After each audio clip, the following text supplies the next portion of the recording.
So the shoulder feels better. Shoulder feels amazing. Good, good. You doing still the rehab exercises? I do it before every shoulder exercise and chest.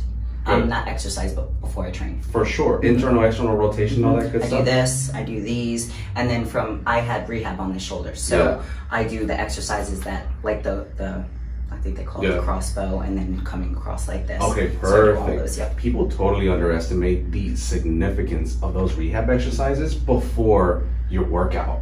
So important. Yeah, and then not just that, but they think that because they're done with therapy, they don't have to do those anymore. Yeah, you got to continue. That's part of like the worst game. of the Turkish get-ups. I hate doing those. I do them, but I hate them. That's awesome. So how's your back?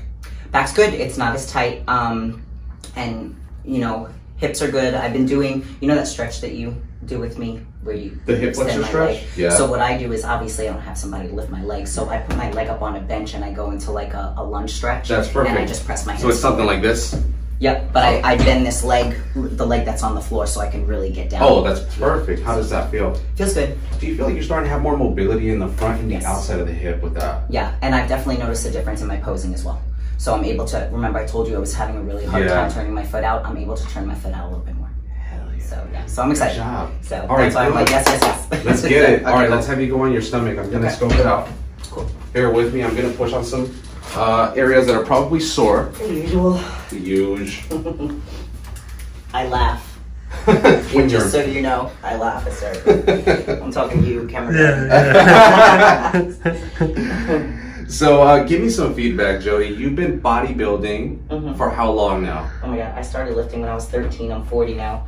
I've been competing since 2008. Okay. So I took the last 2 years off because of injuries, but I mean, training's still the same. Yeah. Heavy. Yes. And you have pre-existing low back pain from prior trauma, car accidents and stuff. Just to give a little bit of feedback on Jody, she had a she has history of pre-existing pinched nerve. That when she comes off of an alignment, when she's compensating too much, she has a hip flexor tightness and a pelvic imbalance. It starts really bothering that lowest part of the low back, and sometimes it shoots out, right? You said? How often, if at all, do you get numbness and tingling down the leg? I don't. Okay. Did you at one point? I was having major sciatic issues where I would take a step and I would almost collapse because my leg would give out on me. Yeah. So see, that's what we want to avoid at all, like by all means possible. So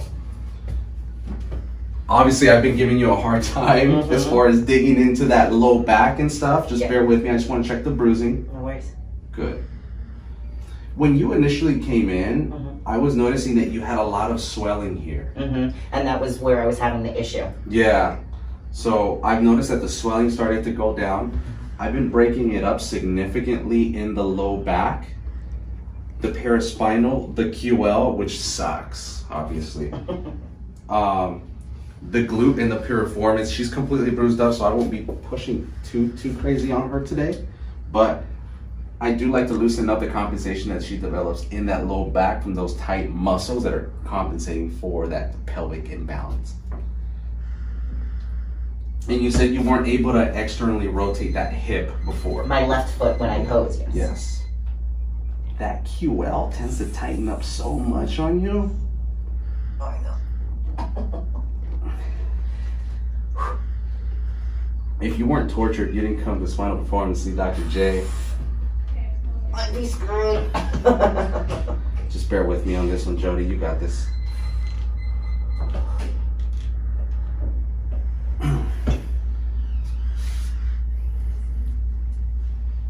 Up there is not where the bruising is. Yeah, I know. It's in the piriformis, right? Yeah. Just bear with me. I like to loosen up that glute medius all the time just because that's the one that gets really tight on you, the TFL as well. So just bear with me. Don't hate me too much.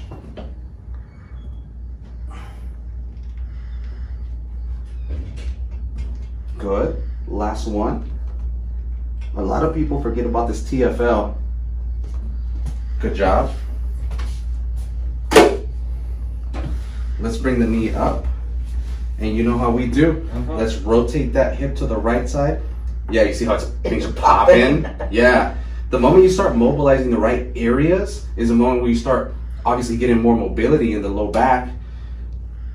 Push that hip down for 5, 4, 3, 2, 1. Relax it. Good. You're gonna feel it down the quad. Rotate right.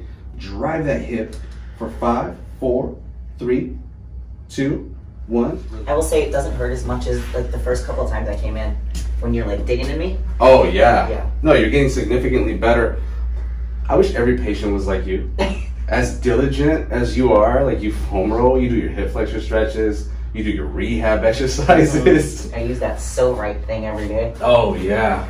That thing's nasty. Brutal, huh? Oh, it's nasty. I've got a mini one and the regular size. All right, let's rotate the hip left.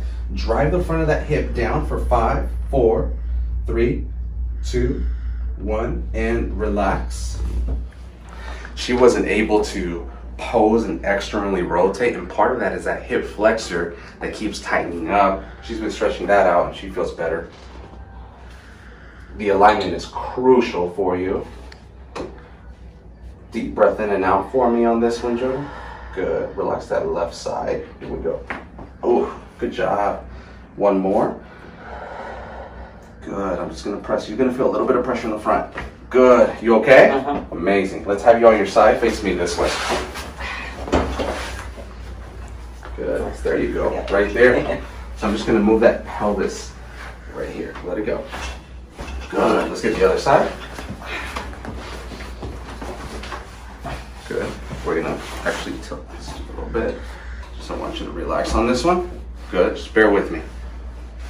Good. Let's go face up with the neck.